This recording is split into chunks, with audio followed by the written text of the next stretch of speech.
Capítulo 6. El Verdún del Este. 1, 23 de octubre. Nos están disparando los nuestros, fue el primer pensamiento de Ojishima Shizuo cuando escuchó el sonido de los rifles desde la retaguardia y vio las balas impactar a la izquierda y derecha de su posición. Era antes del amanecer en la orilla sur del arroyo Busong, y Ojishima, un reservista de 27 años en la 101ª División del ejército japonés, acababa de pasar su primera noche en el frente. Los soldados a su alrededor en la trinchera se levantaron, algunos de un sueño inquieto, gritando a todo pulmón y agitando las manos para que cesara el fuego, pero este continuó. Alguien cerca de Ojishima levantó la bandera del sol naciente. Eso, de hecho, pareció atraer aún más balas. Ojishima se atrevió a echar un vistazo rápido por el borde de la trinchera. Todavía estaba oscuro y era difícil distinguir lo que ocurría, pero creyó ver el destello fugaz de un casco en un pozo de tirador cerca del borde del arroyo. No era un casco japonés. Entonces se dio cuenta de que el fuego no era un error. «Es el enemigo». «El enemigo», gritó. Otros comenzaron a gritar también. «El enemigo. Están detrás de nosotros. Den la vuelta». Bajo la cobertura de la oscuridad, una unidad china había logrado infiltrarse y rodear las líneas japonesas para atacarlos por la retaguardia. El tiroteo se intensificó agresivamente. Una ametralladora pesada japonesa también comenzó a disparar, pero la mayoría de las balas se lanzaban al azar en la oscuridad. A medida que amanecía, fue más fácil calcular el tamaño de la unidad china. Resultó que los intrusos eran una fuerza de aproximadamente 50 soldados. Los oficiales japoneses dieron la orden de asaltar sus posiciones. Los infantes de marina saltaron por el borde de la trinchera, condicionados por años de entrenamiento para obedecer cualquier orden, incluso si significaba una muerte inminente. Ojishima no estaba entre los seleccionados para el asalto, pero observó con aprensión desde su trinchera. Los chinos esperaron hasta que los soldados japoneses estuvieron a solo unos metros de distancia y luego desataron un feroz bombardeo de fuego. La primera fila de soldados japoneses fue arrasada. Sin desanimarse, los oficiales ordenaron un nuevo ataque. Esta vez, Ojishima estaba en él. Gritando como locos, avanzaron a la carrera por el terreno abierto hacia la posición china, lanzando granadas de mano una vez que estuvieron lo suficientemente cerca. Saltaron dentro de los pozos de tirador ocupados por los chinos, y siguió una feroz lucha cuerpo a cuerpo. Ojishima hundió su bayoneta en el vientre de un soldado chino. Fue su primera muerte. No sintió emoción alguna, solo una leve curiosidad al notar que la herida obligó al otro hombre a arrodillarse. Todo terminó en cuestión de minutos. Los chinos estaban en una misión suicida. Ninguno de ellos sobrevivió. Sin embargo, la batalla también había sido costosa para los japoneses. Ojishima miró a su alrededor. Rostros familiares yacían por todas partes entre los muertos. Eran caras que, apenas media hora antes, estaban llenas de vida. Ahora permanecían congeladas en la expresión que tenían en el momento de su muerte. Un cadáver aún aferraba su cuchillo de combate. Con el peligro disipado, los médicos corrieron al lugar y, en voz baja, comentaban horrorizados sobre la terrible carnicería que estaban presenciando. Era la mañana del 7 de octubre y a Ojishima le resultaba difícil creer que apenas había pasado poco más de un mes desde que recibió sus órdenes de movilización, 2 semanas desde su llegada a China y solo un día desde su primera experiencia en combate. La 101ª División había cruzado el arroyo Busong desde el norte en las primeras horas del 6 de octubre, o más precisamente, la mitad de la división lo había hecho. La otra mitad permanecía en el otro lado, incapaz de hacer pasar sus botes a través de los 90 metros de agua, custodiados por invisibles ametralladoras y morteros chinos que abrían fuego ante el más mínimo movimiento en la orilla norte. Docenas de cadáveres flotaban en el agua marrón, testigos silenciosos de la masacre de las últimas 24 horas. Ojishima, al igual que decenas de miles de soldados en ambos bandos, estaba entrando en la fase más brutal de la campaña de Shanghái. Por delante le esperaban semanas de combate que rivalizarían con los campos de batalla de la Gran Guerra en su inútil derroche de vidas humanas. 20 años después de la carnicería del frente occidental, las tácticas y la tecnología seguían favoreciendo fuertemente las estrategias defensivas. Ambos bandos contaban con blindados en Shanghái, pero ninguno tenía la cantidad ni la calidad de tanques necesarias para desplegarlos de una manera que permitiera un avance decisivo, como ocurriría años después en Europa. Resulta irónico que la sangrienta lucha que se desataría al sur del arroyo Busong fuese consecuencia de la visión de Matsui Ibane de una rápida resolución de la batalla de Shanghái. Por otro lado, incluso con el beneficio de la retrospectiva, es difícil ver qué podría haber hecho de manera diferente. Matsui delineó sus planes en una orden emitida el 29 de septiembre. El ataque sería llevado a cabo, de oeste a este, por las 9ª, 3ª y 101ª divisiones de infantería. La 11ª División de Infantería seguiría detrás de la 9ª División para asegurar el flanco derecho contra contraataques chinos desde el oeste. La 13ª División de Infantería formaría la reserva. La fuerza de ataque debía tomar Dachang, un antiguo pueblo rodeado por un muro de apariencia medieval, y luego avanzar lo más rápido posible para atravesar las líneas chinas al norte del arroyo Suyou. Los japoneses esperaron hasta que los soldados chinos estuvieron a solo unos metros de distancia y luego desataron una feroz ráfaga de fuego. La primera fila de soldados japoneses fue aniquilada. Sin desanimarse, los oficiales ordenaron un nuevo ataque. Esta vez, Ojishima estaba en él. Gritando como locos, se lanzaron a través del terreno abierto hacia la posición china, lanzando granadas de mano una vez que estuvieron lo suficientemente cerca. Saltaron a las trincheras ocupadas por los chinos y siguió una feroz lucha cuerpo a cuerpo. Ojishima clavó su bayoneta en el vientre de un soldado chino. Fue su primera muerte. No sintió emoción, solo una leve curiosidad por el hecho de que la herida de la bayoneta obligó al otro hombre a arrodillarse. Todo terminó en cuestión de minutos. Los chinos estaban en una misión suicida. Ni uno solo de ellos sobrevivió. Sin embargo, la batalla también fue costosa para los japoneses. Ojishima miró a su alrededor. Había rostros familiares entre los muertos. Eran rostros que, solo media hora antes, estaban llenos de vida. Ahora estaban congelados en la expresión que tenían cuando murieron. Un cadáver aún sujetaba su cuchillo de combate. Con el peligro disipado, los médicos llegaron corriendo y conversaban en voz baja con horror sobre la terrible carnicería que presenciaban. Era la mañana del 7 de octubre y a Ojishima le costaba creer que había pasado poco más de un mes desde que recibió sus órdenes de movilización, 2 semanas desde su llegada a China y solo un día desde que probó la batalla por primera vez. La 101ª División había cruzado el arroyo Busong desde el norte en las primeras horas del 6 de octubre, o más precisamente, solo la mitad de la división logró cruzar. La otra mitad permaneció al otro lado, incapaz de hacer pasar sus botes a través de los 90 metros de agua custodiados por ametralladoras y morteros chinos invisibles que abrían fuego al menor signo de movimiento en la orilla norte. Decenas de cadáveres flotaban en el agua marrón como testimonio de la masacre de las últimas 24 horas. Ojishima, al igual que decenas de miles de soldados en ambos bandos, estaba entrando en la fase más agotadora de la campaña de Shanghái. Por delante le esperaban semanas de combate que rivalizarían con los campos de batalla de la Gran Guerra en su desperdicio inútil de vidas humanas. 20 años después de la carnicería del frente occidental, las tácticas y la tecnología aún favorecían en gran medida las estrategias defensivas.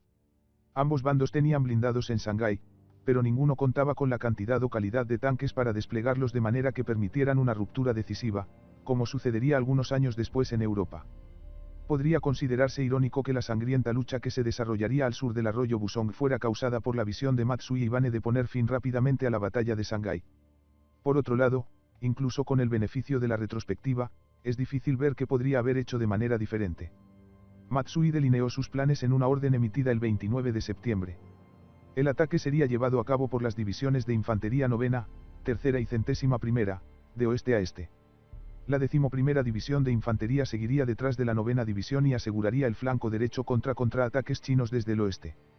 La 13ª División de Infantería formaba la reserva. La fuerza de ataque debía tomar Dachang, un viejo pueblo rodeado por un muro de apariencia medieval, y luego avanzar lo más rápido posible para atravesar las líneas chinas al norte del arroyo Suyou. Matsui había preparado una concentración inusual de mano de obra. Las 3 divisiones estaban alineadas en un frente de apenas 5 kilómetros de ancho, lo que significaba que a cada división se le asignó menos de la mitad de la longitud del frente que prescribía el manual de campo japonés. La decisión de comprimir las divisiones en un frente tan estrecho se tomó en parte para compensar la debilidad en artillería que seguía dificultando la ofensiva japonesa. Los atacantes japoneses enfrentaban a un enemigo formidable y bien preparado. Tras largos debates, los comandantes chinos finalmente acordaron que no tenían otra opción que acortar su línea de frente. La defensa de Liuang, un pueblo en el camino de Luodian a Dachang, se había vuelto demasiado costosa sin posibilidad de victoria. Chen Cheng, el comandante del ala izquierda china, había visitado frecuentemente Liuang y sabía lo desesperada que era la situación. Había pedido repetidamente que se abandonara la lucha imposible y que se trasladaran tropas valiosas a posiciones más fuertes. Sin embargo, sus argumentos inicialmente cayeron en oídos sordos. Chiang Kai-shek se guiaba principalmente por la idea de que la guerra consistía en ganar o mantener territorio, y había insistido en aferrarse a Liuang a cualquier precio.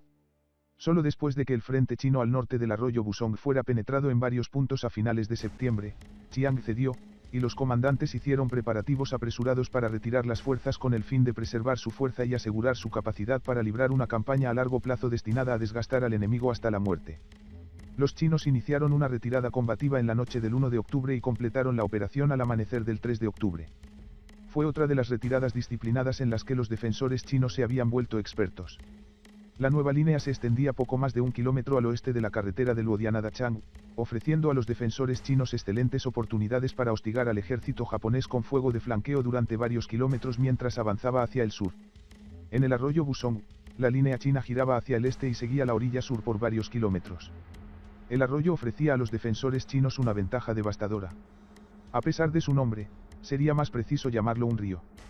Tenía hasta 90 metros de ancho y, en varios puntos, la orilla sur era un muro empinado de casi 2 metros de altura. Cualquiera que lograra escalar este obstáculo bajo un intenso bombardeo de morteros se encontraría en la cima con filas de alambre de púas y fuego de ametralladoras pesadas. Serían recibidos en la cima por filas de alambre de púas y un intenso fuego de ametralladoras pesadas. Durante una milla entera al sur del arroyo, los chinos habían pasado semanas construyendo una densa red de defensas, convirtiendo edificios agrícolas en fortificaciones impenetrables conectadas por profundas trincheras. Los chinos habían aprendido una lección de sus maestros alemanes, veteranos del Somme y Verdun, y la habían aprendido bien. Matsui solo tenía una vaga idea de las fuertes fuerzas enemigas que esperaban a sus hombres al sur del arroyo Busong, y para él la principal cuestión era cuándo lanzar el cruce. A principios de octubre, sintió un fuerte impulso de avance. A medida que sus tropas se acercaban más al arroyo, asistidas por tanques y artillería, los chinos opusieron una resistencia feroz como de costumbre, pero aún así retrocedieron de un punto fuerte tras otro. El 3 de octubre, los soldados de Matsui tomaron Liuang y lograron mantener su premio, aunque los chinos lanzaron inmediatamente contraataques en un intento por recuperar la ciudad. Las misiones de reconocimiento japonés detrás de las líneas enemigas revelaron movimientos significativos de tropas, lo que llevó a Matsui a sospechar que se estaba llevando a cabo una retirada general. A lo largo de todo el frente, están surgiendo señales de que el enemigo vacila, escribió en su diario. El día siguiente, 4 de octubre, también transcurrió sin mayores dificultades para los atacantes japoneses. Incluso los reservistas de mediana edad de la 101ª División lograron vencer a una fuerza enemiga y capturar a 300 prisioneros. Matsui sintió que era el momento adecuado para un golpe decisivo. La única pequeña duda era el clima. Había cambiado de un sol radiante el día anterior a un cielo sombrío y oscuro, y era solo cuestión de tiempo antes de que comenzara a llover. Esto era una mala noticia para los soldados de Matsui, vestidos con delgados uniformes de verano. Aún así, tomó su decisión. Emitió la orden para que las 9ª, 3ª y 101ª divisiones realizaran el cruce planificado del arroyo Busong y avanzaran hasta una línea aproximadamente a media milla al sur del arroyo. A partir del 5 de octubre, las 3 divisiones japonesas intentaron cruces en varios puntos a lo largo del arroyo Busong. Lograron establecer una estrecha cabeza de puente en la orilla sur, pero a lo largo de todo el frente se encontraron con una resistencia férrea. Los comandantes chinos eran plenamente conscientes de que debía hacerse todo lo posible para evitar un avance japonés, ya que después del arroyo Busong, el único gran obstáculo natural restante para evitar que la ofensiva japonesa cortara completamente Shanghái era el arroyo Suyou. A 2 millas al oeste de la carretera estratégica que conectaba Luodian con Dachang, el comandante de batallón Yang Jingao, del 467º Regimiento de la 78ª División del Ejército Chino, esperaba con tensa anticipación el ataque japonés. El regimiento había establecido posiciones en 3 aldeas fortificadas frente al arroyo. En su solidez, estas aldeas eran similares a docenas de otros bastiones preparados por los chinos en las semanas anteriores. Los edificios habían sido reforzados con sacos de arena y alambre de púas, los árboles fueron talados para garantizar campos de tiro despejados, y las profundas trincheras permitían a las tropas moverse de manera rápida y segura de un sector a otro. El 1º batallón del regimiento ocupó la aldea más occidental, mientras que el 3º batallón defendía las otras 2. Yang Jingao mantuvo su 2º batallón en reserva. El primer ataque japonés fue precedido por un feroz bombardeo de artillería. La infantería japonesa que avanzó poco después sufrió numerosas bajas en las 3 aldeas y se vio obligada a retirarse. Volvieron por la tarde, y esta vez el fuego preparatorio de artillería fue aún más intenso. El 1º batallón recibió una serie de impactos que mataron a un gran número de hombres, incluido el comandante. La unidad se desintegró y cedió la aldea a los japoneses.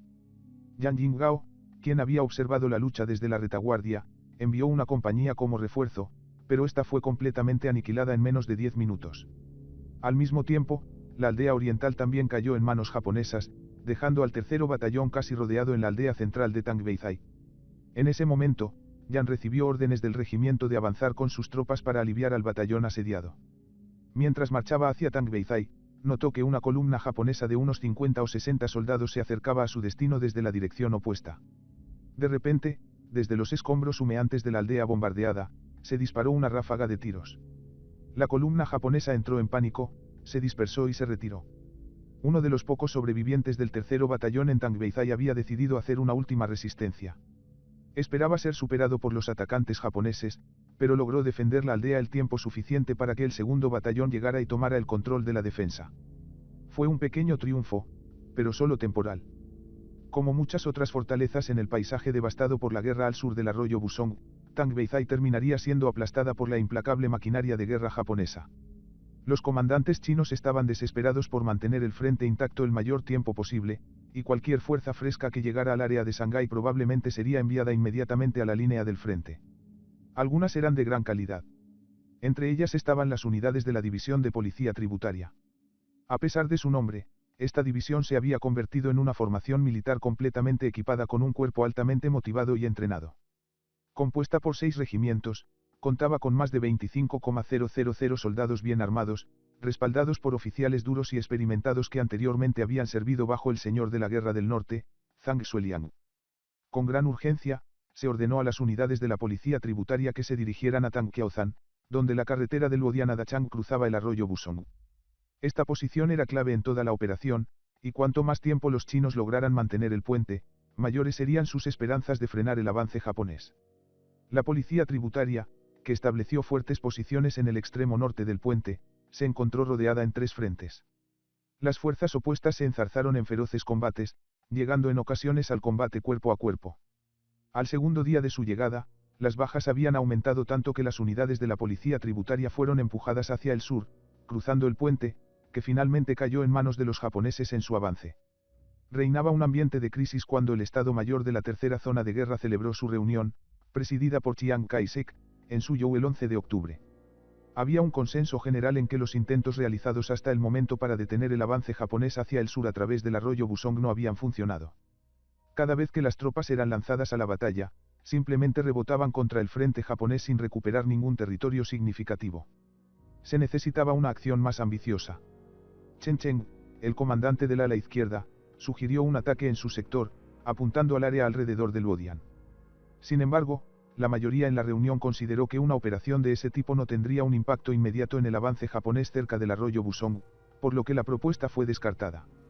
En su lugar, la reunión escuchó una sugerencia rival de Bai Chongxi, un general del sur de China con la serena apariencia de un clérigo budista. Bai, quien estaba adjunto a la tercera zona de guerra en un rol informal de asesor, propuso un ataque simultáneo a lo largo de ambas orillas del arroyo Busong contra el flanco derecho del avance japonés. Sería una operación de gran envergadura y requeriría un gran número de tropas para tener alguna posibilidad de éxito. Bai sabía exactamente de dónde iba a obtener la mano de obra necesaria, 4 divisiones de la provincia de Guangxi, en el sur de China, que ya estaban en tránsito y debían llegar a Shanghái en pocos días. A Chiang Kai-shek le gustó la idea de un solo golpe devastador contra los japoneses, y la reunión aprobó la propuesta de Bai. El entusiasmo no era compartido por los asesores alemanes. A medida que la batalla avanzaba, observaban con creciente inquietud cómo la toma de decisiones china se atascaba en discusiones interminables. Un ejemplo fue un largo debate sobre si el saliente de Jiangwan debía ser abandonado para acortar el frente y evitar que las tropas se dispersaran demasiado.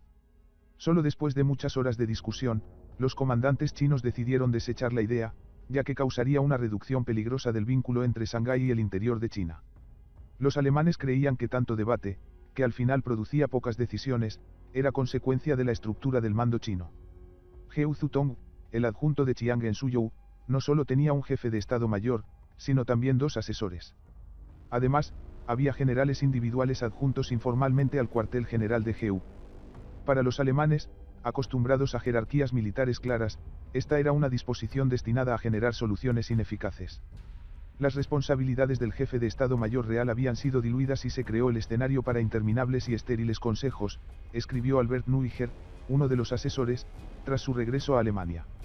Sin embargo, en un aspecto los arrogantes alemanes tuvieron que admitir que sus aprendices chinos habían mejorado, la artillería. Por primera vez en toda la campaña de Shanghái, durante las batallas alrededor del arroyo Busong, el mando chino decidió concentrar casi toda la artillería disponible.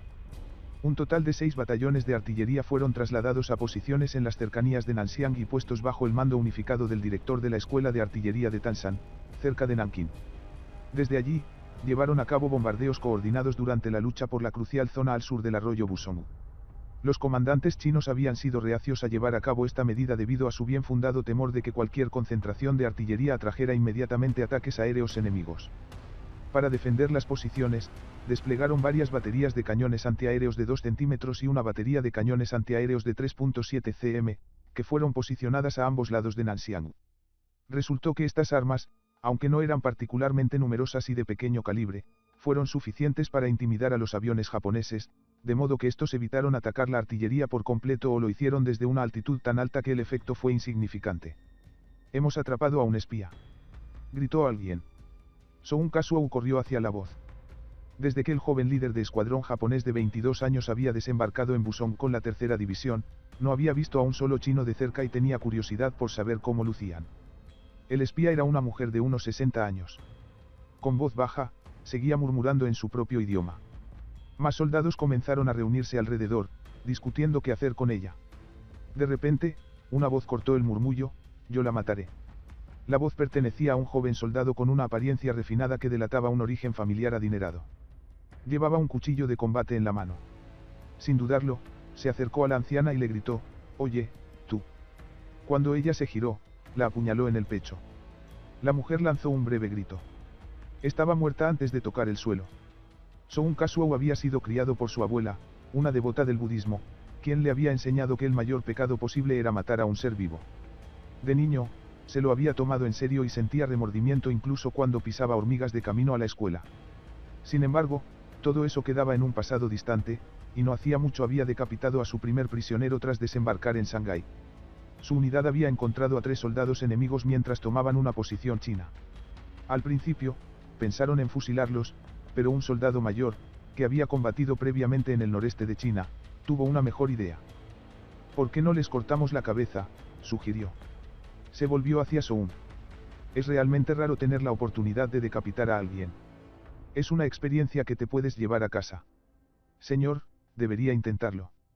Siendo comandante de escuadrón y estando frente a sus tropas, Soun no se atrevió a mostrar debilidad. Aceptó, y el soldado veterano tomó la iniciativa con entusiasmo, ordenando a un grupo de soldados que escoltaran a los 3 prisioneros hasta la orilla de un río, donde los obligaron a arrodillarse.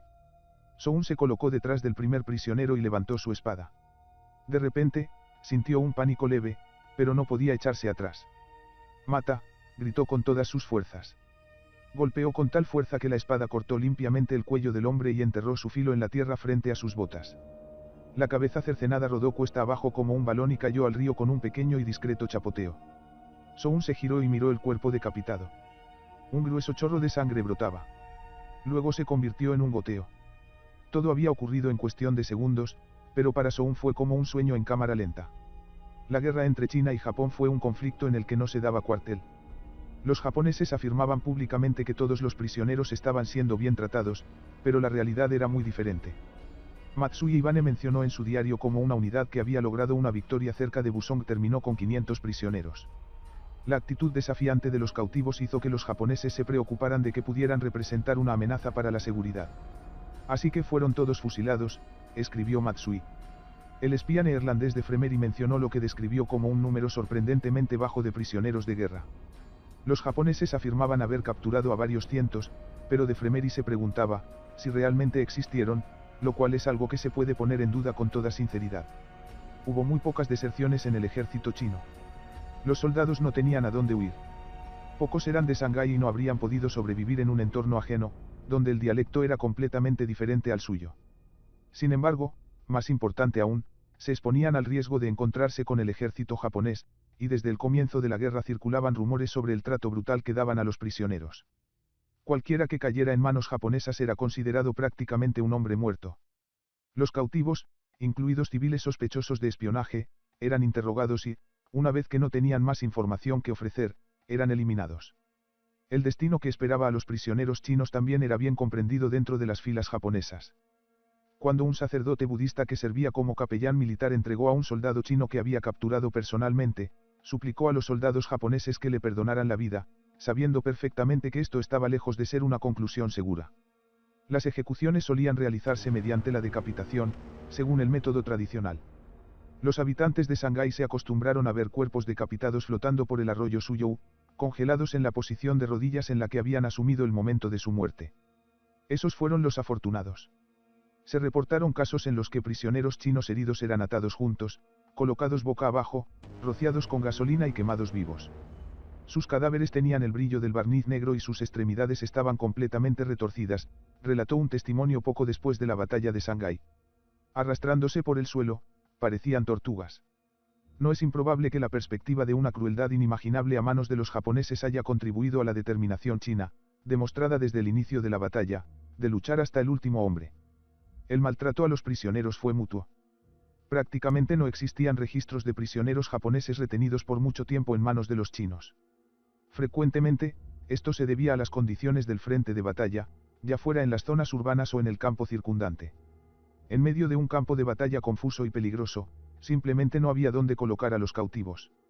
Los oficiales se evitaban innumerables problemas simplemente ordenando la ejecución de los prisioneros. Sin embargo, incluso cuando existían instalaciones disponibles, no se hacía nada para alojar a los prisioneros de guerra enemigos. El neerlandés de Fremery nunca vio ni oyó hablar de un solo soldado japonés entre los 20,000 soldados heridos que eran atendidos en los hospitales chinos de la zona de Shanghái. Especialmente al inicio de la guerra sino-japonesa, el trato dado a los prisioneros japoneses por parte de los chinos era inconcebible y representaba un retorno a un pasado menos civilizado, según la corresponsal de guerra alemana Lilia Beck.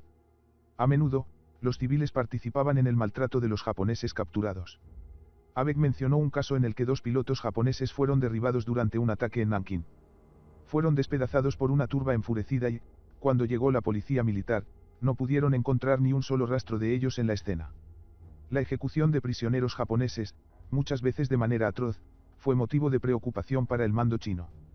Querían mostrar prisioneros bien tratados con fines propagandísticos y, sin duda, también aprovechar su valor como fuente de inteligencia. Finalmente, se ofreció una recompensa en dinero a cualquier chino, ya fuera soldado o civil, que entregara con vida a un prisionero japonés a las autoridades. Sin embargo, esto tuvo poco efecto. El odio de los soldados hacia los japoneses, dijo un general chino más adelante en la guerra, es enorme.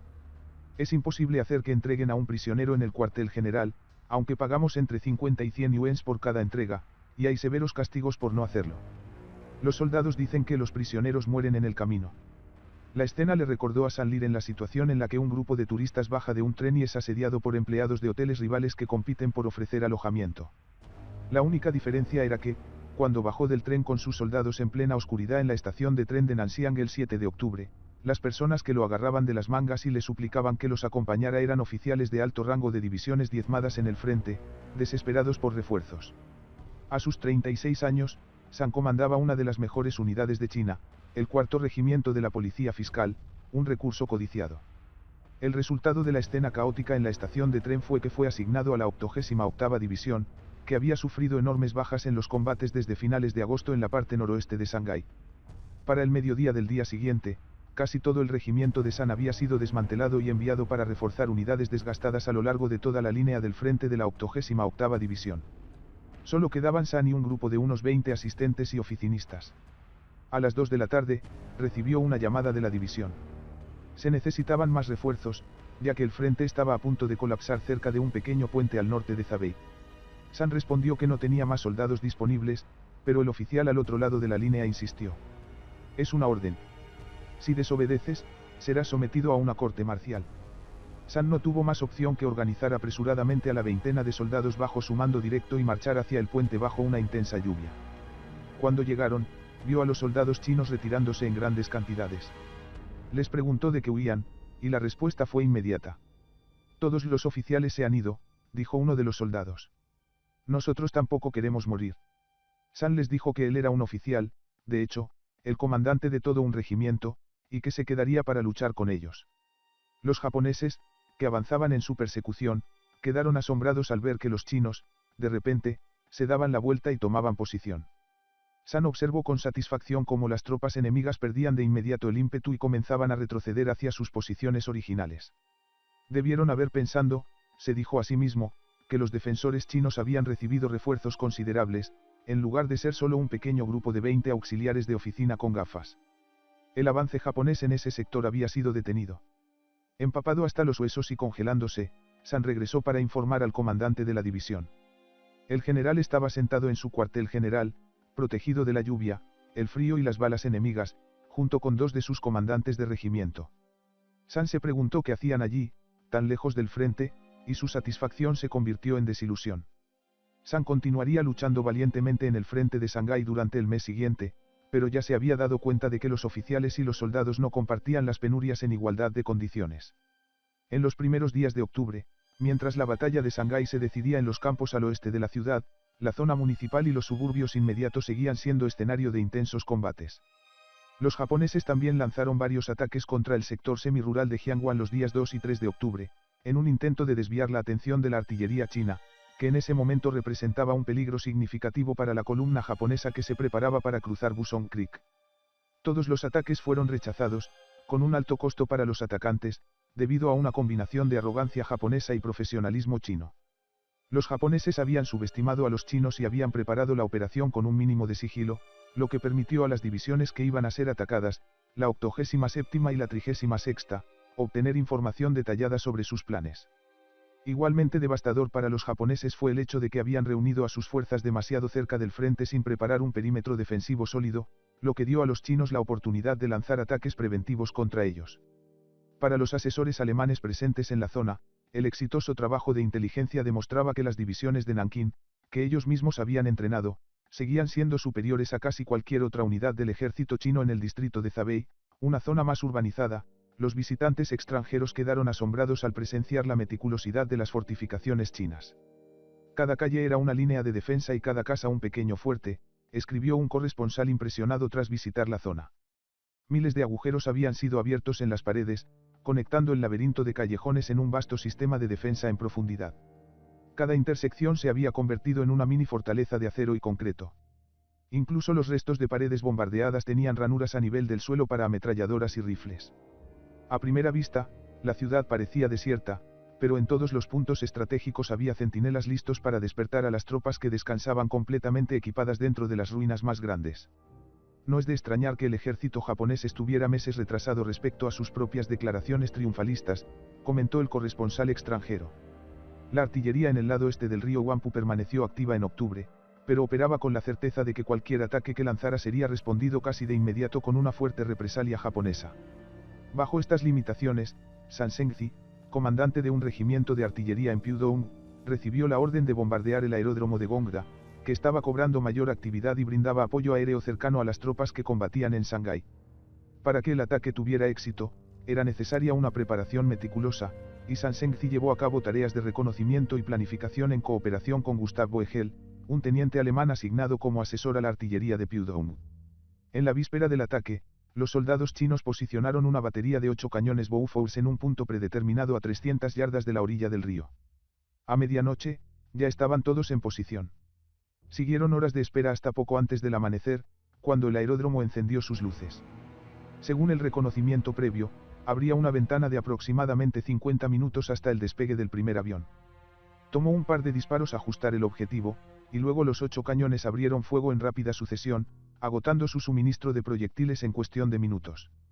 Misión cumplida, las dotaciones empacaron apresuradamente y se retiraron antes de que el sol naciente los expusiera a un letal bombardeo de los cañones navales japoneses en medio del río. Informes de inteligencia posteriores sugirieron que 5 aviones japoneses fueron destruidos y 7 más resultaron dañados en el ataque. Otro ataque, aún más exitoso, siguió poco después. A mediados de octubre, la 88ª División de Infantería, entrenada por los alemanes, aprovechó una pausa en los combates para preparar uno de los ataques más ambiciosos en el Shanghái urbano desde finales de agosto.